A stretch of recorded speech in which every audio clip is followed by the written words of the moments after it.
सुनकर देखो, सुनकर देखो, सुनकर देखो जी। ममता राहुल मोदी बोले, लिखे जितेंद्र जी।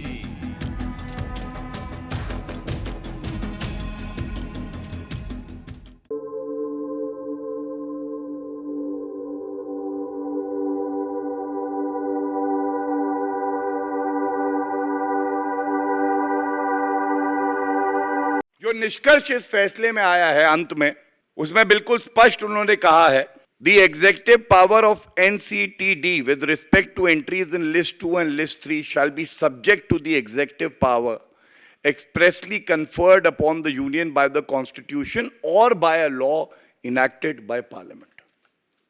मुख्य बिंदु क्या है? केंद्र सरकार के पास शक्ति होनी चाहिए, संविधान के तहत वो है। अगर उस शक्ति का इस्तेमाल करके एक कानून आएगा तो वो कानून मान्य होगा अरविंद केजरीवाल जी के लिए भी, क्योंकि संविधान के तहत ही दिल्ली को सरकार को चलना है। अध्यादेश आया, कानून आ गया है, और यह कानून जनता के हित में ऐसे है कि आप अपने घोटाले जो उजागर हो रहे हैं उसके तथ्य इकट्ठे ना हो जाएं तो आप अफसरों को डरा रहे हैं, धमका रहे हैं। आपका इतिहास भी ये रहा है कि आपने तो दिल्ली के पूर्व चीफ सेक्रेटरी को नहीं छोड़ा था, मारपीट करी थी। तो आज अगर उनको स्वतंत्र रूप में काम करने के लिए एक कानून आता है तो आपको दर्द क्यों होता है, यह सवाल आपसे जरूर पूछा जाएगा।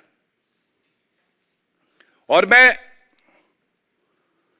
सुन रहा था, इन्होंने कहा कि भद्दा मजाक है। अरविंद केजरीवाल जी, भद्दा मजाक यह है कि आप दिल्ली का चुनाव लड़ते हैं और जिस संविधान की शपथ लेते हैं, ना उस संविधान को पढ़ते हैं, ना सर्वोच्च न्यायालय के फैसले को पढ़ते हैं, और आपको यह लगता है कि तानाशाह अरविंद केजरीवाल जो कह देगा वो देश के संविधान से ऊपर होगा। ऐसा होगा नहीं अरविंद केजरीवाल जी। मैं यही कह के अंत करूंगा। आपका वक्तव्य सुना, आपने कहा हम लोग बड़े छोटे लोग हैं, जनता तय कर लेती है कौन छोटा है कौन बड़ा है। लेकिन जो आपकी सोच और विचारधारा बाहर आ रही है, आपकी सोच और आपकी विचारधारा वाकई बहुत ही छोटी है, संविधान विरोधी है और अराजक है। यह मैं बड़ी जिम्मेदारी से यहां कह सकता हूं। वो अपने साहित्य में समाज से अधिक होकर के अपनी रचनात्मक अभिव्यक्ति नहीं कर सकते। इसी के साथ मेरा एक छोटा सा प्रयास है। सुनकर देखो, सुनकर देखो, सुनकर देखो जी। ममता राहुल मोदी बोले, लिखे जितेंद्र जी।